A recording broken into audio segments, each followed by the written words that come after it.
not start building a whole series of new neighborhoods from scratch? Why not take advantage of the cutting edge technologies and how you get power to your homes, how you deal with your water reuse, how you build your buildings? They talk about it over in China, talk about it in the MIT lab, city lab. Nobody in the United States is actually doing it at this scale. So this diagram just shows that dispersion of open space and community space and connected by trails. And the idea being eventually these could plug into the larger park or trail system for the city. Talked earlier about the need for regional transportation. We looked at that at a very high level. We've been coordinating with the study that's going on right now with the county.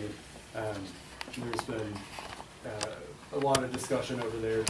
Don't necessarily need to get in detail, only to say that we're coordinating with them and sharing information with them, and so that making sure everyone's on the same page as much as possible as that evolves. And so I think as more certainty comes from that study, that we'll try to embed some of that back into what's going on over here. Let me add, there's a lot of money that TxDOT will be spending over the next 8 years, billions, because of the two constitutional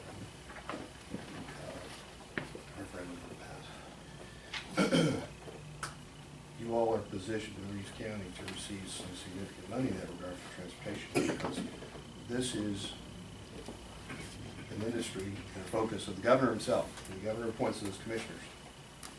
So it's important, I think, to start thinking today about what's the campaign to use this initiative to make the case that some of that money should go here from an economic development perspective from TxDOT.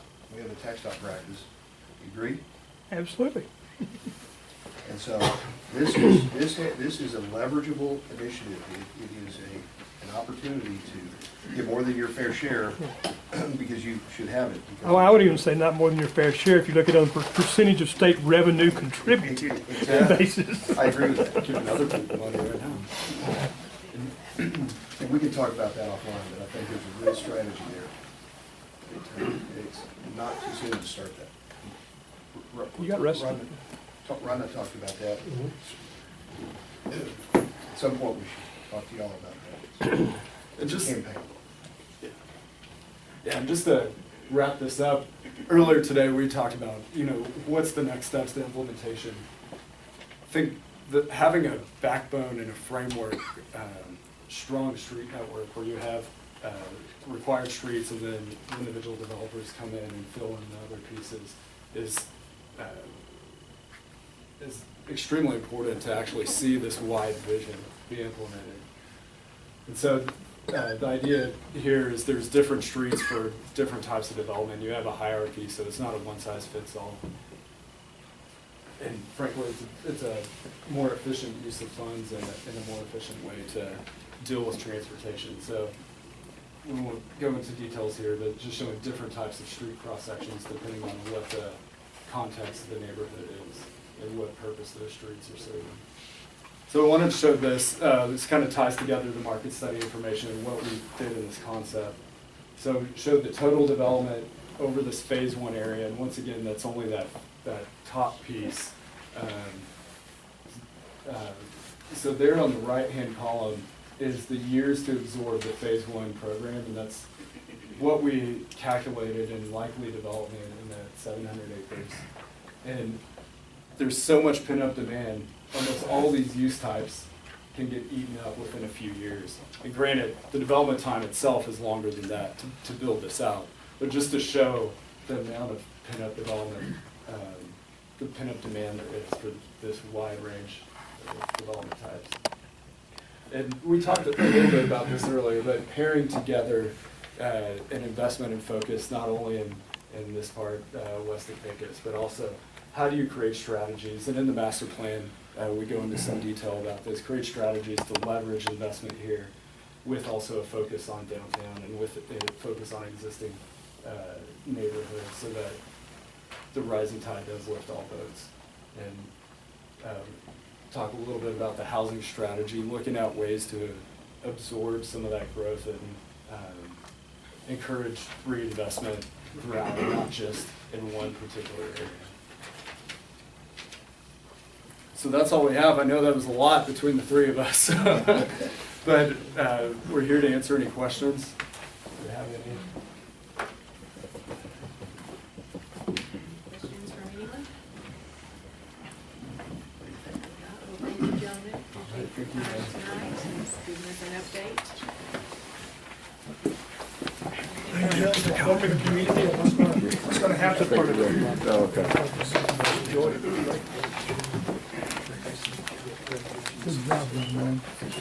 Some of our fire department people need to get to the meeting maybe. I'm gonna go to item number F3. Discuss, consider approving the purchase of 2018 Special Fire Command Truck. Oh. So we have to do number 2 first? Okay, number 2. Discuss, consider approving interlocal agreement to participate in the Tarrant County Cooperative Purchasing Program. Mr. Harris? We need to do number 2 before we do number 3. But basically, we would like to participate in this and add this to our list of existing co-op purchasing agreements we have with the city to obtain goods at competitive prices, and it's basically piggybacking on already existing contracts so we can get a better price. So we're just asking if we can participate in the Tarrant County interlocal agreement. Do you think we're a better price?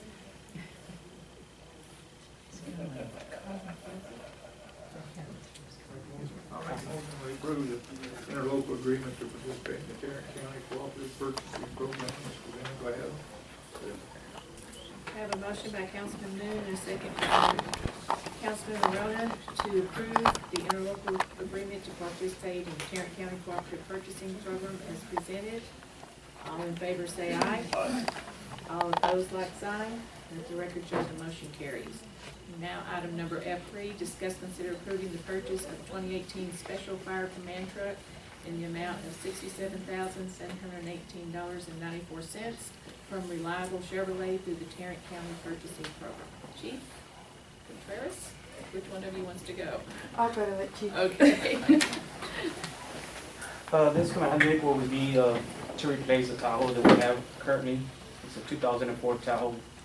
It's kind of beat up over the years, taking it on to, all these calls out there. So last year I brought it up that we needed a command vehicle, and I said, can y'all wait another year? So I waited another year, so I'm here asking for, to get this purchase as a command vehicle. That would be kind of like a multi-use vehicle, respond additional help to any kind of calls, would have additional equipment on there. So it's just not, a vehicle to use, it's for multi-use. So, and it's also, like I said, to replace the 2004.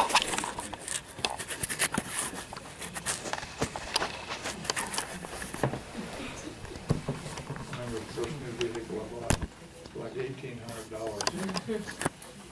And I seen a price sticker on one a few years after that, and it was $10,000. I thought, oh, they'll never sell another one. Now they're $80,000. And it's under budget, What type of warranty do we have with it? warranty.